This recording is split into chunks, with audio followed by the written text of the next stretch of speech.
This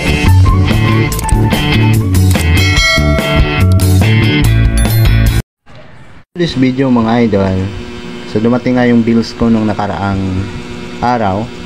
So ngayon tuturuan ko kayo ng basic na pag-compute para makuha yung total of bills natin, no? Ayan, kung ilan ba yung nakonsumo natin sa loob ng mga iilang araw. Ayan. So maganda tong ating bills ngayon dahil first bill natin to dito sa bagong bahay na ating nilipatan, no?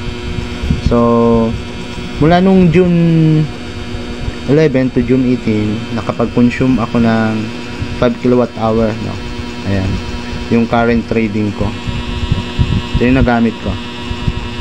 Yung previous wala pang nakalagay dyan. So ito yung total actual na ating na-consume sa loob ng ilang araw, 5 kWh. So para makuha natin yung total of bills natin ay 5 kWh. So ito yung rated ni Meralco. So per kWh niya is 11.07 per kWh. So ang gagawin natin dyan, 5 kWh ita-times lang natin sa 11.7 is ito yung total nya, 55.34 cents. So yan yung babayaran natin.